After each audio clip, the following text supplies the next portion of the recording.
হযরত ওমর রাদিয়াল্লাহু তাআলা আনহুর শাসনামল একদিন দুজন লোক এক বালককে টেনে ধরে নিয়ে আসলো তার দরবারে।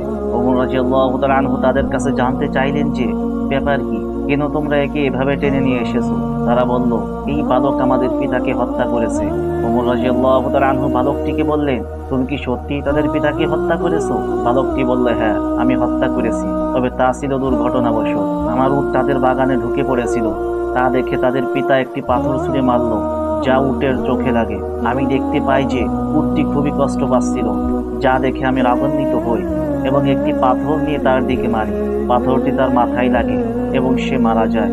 ওমর রাদিয়াল্লাহু তাআলা আনহু দুই ভাইকে বললেন, তোমরা কি এই বালককে ক্ষমা করবে?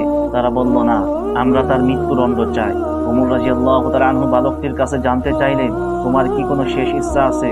বালকটি বলল, আমার আব্বা মারা যাওয়ার সময় আমার ছোট ভাইয়ের জন্য কিছু ধন সম্পদ রেখে যান, যা আমি এক জায়গায় লুকিয়ে রেখেছি।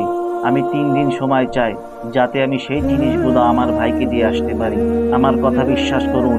ওমর রাদিয়াল্লাহু তাআলা আনহু বললেন, আমি তোমাকে বিশ্বাস করতে পারি যদি তুমি একজন জামিন জোগাড় করতে পারো, যে নিশ্চয়তা দেবে যে তুমি ফিরে আসবে। বালকটি দরবারের চারিদিক তাকালো, এত মানুষের মধ্যে কেউ তার জামিন হলো না। সবাই নিচের দিকে তাকিয়ে রইল। হঠাৎ দরবারের পিছন থেকে একটি হাত উঠল। কার হাত ছিল এটি?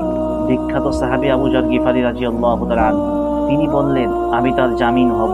চিন্তা করুন, জামিন মানে হলো যদি বালকটি ফিরে না আসে তবে আবু যর গিফারী রাদিয়াল্লাহু তাআলা আনহুর শিরচ্ছেদ করা হবে। সুতরাং বালকটিকে ছেড়ে দেওয়া হলো। প্রথম দিন গেল, দ্বিতীয় দিনে বালকটি আসলো না। তৃতীয় দিনে দুই ভাই আবু যর গিফারী রাদিয়াল্লাহু তাআলা আনহুর কাছে গেল। আবু যর রাদিয়াল্লাহু তাআলা আনহু বললেন, আমি মাগরিব পর্যন্ত অপেক্ষা করব। মাগরিবের কিছুক্ষণ আগে আবু যর গিফারী রাদিয়াল্লাহু তাআলা আনহু দরবারের দিকে রওনা হলেন। মদিনার লোকজন তার পিছনে পিছনে যেতে লাগলো। সবাই দেখতে চায় কি ঘটে। আবু যর রাদিয়াল্লাহু তাআলা আনহু একটি বালকের ভুলের কারণে আজ জীবন দিচ্ছেন। হঠাৎ আজানের কিছুক্ষণ আগে বালকটি দৌড়ে আসলো। লোকেরা সবাই অবাক হয়ে গেল। ওমর রাদিয়াল্লাহু তাআলা আনহু বললেন, হে বালক, তুমি কেন ফিরে এসেছো? আমি তো তোমার পিছনে কোনো লোক পাঠাইনি। কোন জিনিসটা তোমাকে ফিরিয়ে আনলো? বালকটি বলল, আমি চাই না যে কেউ বলুক একজন মুসলিম কথা দিয়েছিল কিন্তু সে তা রাখেনি, তাই আমি ফিরে এসেছি। ওমর রাদিয়াল্লাহু তাআলা আনহু আবু যর রাদিয়াল্লাহু তাআলা আনহুকে বললেন, হে আবু যর, তুমি কেন এই বালকটির জামিন হলে? আবু যর রাদিয়াল্লাহু তাআলা আনহু বললেন, আমি দেখলাম একজন মুসলমানের সাহায্য প্রয়োজন।